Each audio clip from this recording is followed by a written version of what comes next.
एक बड़ी पुरानी कहावत है, कहते हैं अकल के पोपट ज्ञान कहाँ पाए, पानी में भिगो के काहे न खाए। स्क्रीन पर एक मैप देख रहे हैं, रूस यूक्रेन युद्ध का ये मैप है। अभी कुछ इसी तरीके की कहानी यहाँ पर हो गई है। दरअसल एक कछुए को किसी सियार ने पकड़ लिया। कछुए की कठोर खाल के कारण वो उसे खा नहीं पा रहा। कछुआ अपने खाल में जाकर छिप गया था। पेड़ पर बैठे कछुए के दोस्त कौवे ने कहा कि अरे मूर्ख, तू इसे पानी में भिगो कर क्यों नहीं खाता है? पानी में भिगोएगा तो ये मुलायम हो जाएगा। सियार ने जैसे ही उसे तालाब के पानी में डाला, कछुआ तैर कर भाग निकला। लेकिन जेलेंस्की के लिए मुश्किल ये है कि जेलेंस्की ऐसा कर नहीं सकते हैं। जेलेंस्की वो कछुआ बन गए हैं जो आसानी से बाहर नहीं निकल सकते हैं गिरफ्त से। अब मैं ऐसा क्यों कह रही हूँ? ऐसा इसलिए क्योंकि जाते जाते बाइडेन ने एक ऐसा डिसीजन सुनाया है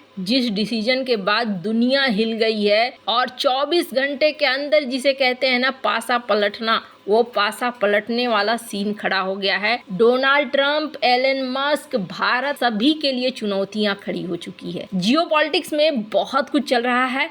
हमेशा की तरह CIS न्यूज नेटवर्क के इस एपिसोड में जानने को मिलेगा बहुत कुछ। स्क्रीन पे एक मैप देखिए, और ये मैप क्या है? ये मैप अभी की मौजूदा स्थिति को बताता है कि किस तरीके से युद्ध चल रहा है रूस यूक्रेन के बीच में और किसके पास कौन सा एरिया कंट्रोल्ड में है। 17 नवंबर तक का ये दिखला रहा है कि अभी की स्थिति क्या है और किस तरीके से किस किस इलाके में बहुत ज़्यादा कब्जा है। तो ये जो इलाका देख रहे हैं लाल लाल, ये सारा वो इलाका है जो कि रूस के कब्जे में है या रूस के साथ फाइट चल रही है। अब जरा सा इस जगह की बात करें तो ये एक ऐसा जगह है जहां पर लड़ाई कर रहा है यूक्रेन और हावी भी हो रहा है। लेकिन समस्या ये है कि चारों तरफ से अगर रूस की सेना घेरे हुए है तो कितनी देर तक यहाँ पर लड़ाई चलेगा। और थोड़ा सा अगर खार्किव की तरफ जाएं तो यहाँ थोड़ा आपको बढ़ता हुआ दिख रहा है। इस इलाके में बढ़त बनाकर रखा हुआ है यूक्रेन ने,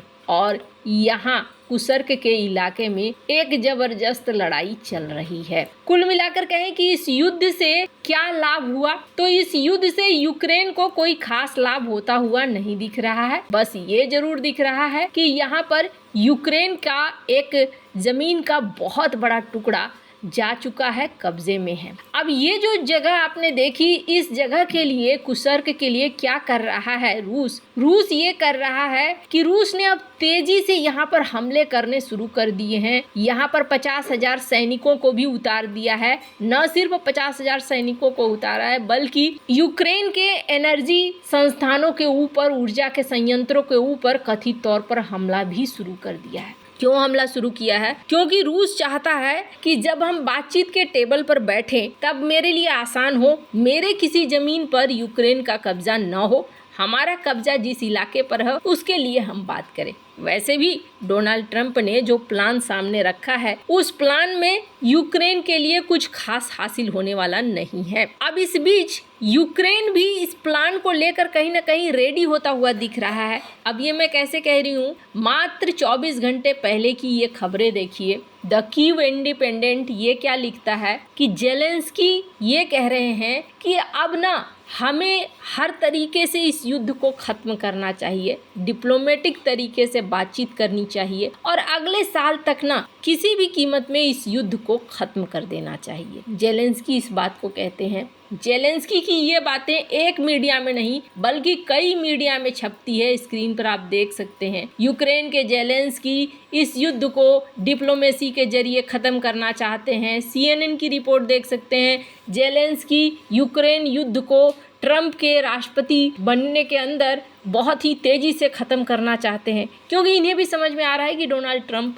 इस युद्ध को खत्म करना चाहते हैं। अभी कल तक का इनका बयान ये था। और आपको बता दूं, जब जेलेंस्की PM मोदी से मिले थे ना, ये जो गले मिलने का सीन है इस सीन को अगर आप देखेंगे तो आपको ऐसा लगेगा जैसे एक इंसान बुरी तरीके से परेशान हो चुका है, थक चुका है और अब वो चाहता है कि सब कुछ खत्म हो जाए। ये जो रायता फैल गया है, ये रायता किसी तरीके से सिमट जाए, लेकिन इतना आसान नहीं होता है। आप जब एक बार कई देशों के बीच की राजनीति में फंस जाते हो ना, तो फिर इतना आसान नहीं होता है उस लीडर के लिए। यहाँ वो सीन और वो चेहरा देखने को जेलेंस्की का मिला था। अब 24 घंटे के अंदर पासा कैसे पलटता है वो देखिए। जो बाइडेन जा रहे हैं, जाते जाते जो बाइडेन ने एक ऑर्डर दे दिया है, एक परमिशन दे दिया है जो दुनिया भर के प्रमुख अखबारों में छप रहा है। जो बाइडेन ने ये परमिशन दे दिया है कि हाँ जी,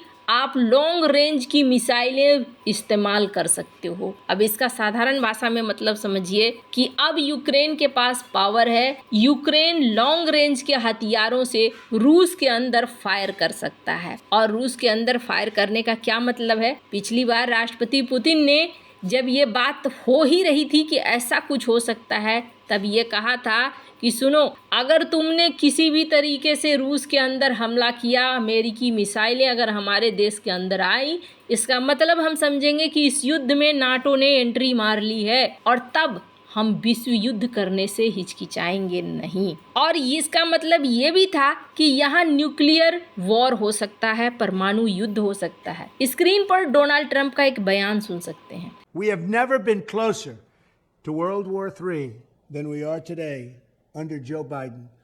A global conflict between nuclear-armed powers would mean death and destruction on a scale unmatched in human history. It would be nuclear Armageddon. Nothing is more important than avoiding that nightmare. We will avoid it, but we need new leadership.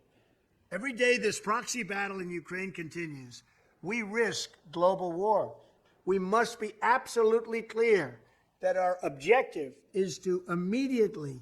ये स्थिति कितनी भयानक है। Donald Trump ने इस बात को कहा था कि हम विश्व युद्ध से कुछ ही कदम दूर है। जो हालात चल रहे हैं इन्हें हमें बंद करना होगा। डोनाल्ड ट्रंप की कही गई ये बात अब एकदम से सही नजर आ रही है। अचानक से ये ऑर्डर देने का मतलब हो गया कि अब जेलेंस्की के हाथ में पावर आ गया। क्या जेलेंस्की रूस के ऊपर हमला करेंगे? कई बार ना ऐसा सीन आ जाता है कि लीडर चाहे या ना चाहे उसके ऊपर इस तरीके के माहौल बनते हैं कि कई बार न चाहते हुए भी कई फैसले लेने पड़ते हैं। तो जेलेंस्की अब उस सीन पर खड़े हो गए हैं। अगर ये मिसाइल दाग देते हैं तो रूस बदले में न्यूक्लियर हमला कर सकता है, और अगर न्यूक्लियर हमला होता है तो फिलहाल के लिए एक अलग लेवल का युद्ध खड़ा हो सकता है। रूस में पहले से ही उत्तर कोरिया के सैनिक मौजूद हैं। उत्तर कोरिया ने कहा है कि 1 लाख सैनिक हम और भेज देंगे। और रूस ने जब इस फैसले को सुना, उनकी संसद जो है जिसे डूमा कहते हैं,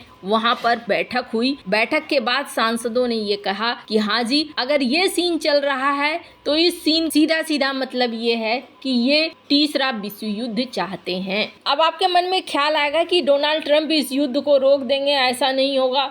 20 जनवरी को डोनाल्ड ट्रंप सत्ता पे आएंगे और डोनाल्ड ट्रंप और एलन मस्क दोनों के हाव भाव से समझ में आ चुका है कि ये नाटो को ही दोषी मानते हैं इस युद्ध का। यानी कि जो बाइडेन इस चीज को बहुत अच्छे से जानते हैं कि डोनाल्ड ट्रंप आकर इस युद्ध को बंद करा देंगे। अब जब युद्ध खत्म हो रहा था तब ऐसा निर्णय लेना दुनिया को एक अलग असमंजस में झोंकने वाली बात है, और कहीं ना कहीं भारत भी प्रभावित होगा। स्क्रीन पर आप देख सकते हैं रूस और भारत ये प्लान कर रहे थे कि $100 बिलियन का व्यापार करेंगे 2030 तक। अगर ये युद्ध शुरू हो जाता है तो फिर कहानी बदलती नजर आएगी। वैसे आपको क्या लगता है? इन सब मामले में आपकी क्या राय है? कमेंट कर जरूर बताएं। जल्द मिलते हैं अगले वीडियो में नई खबर के साथ।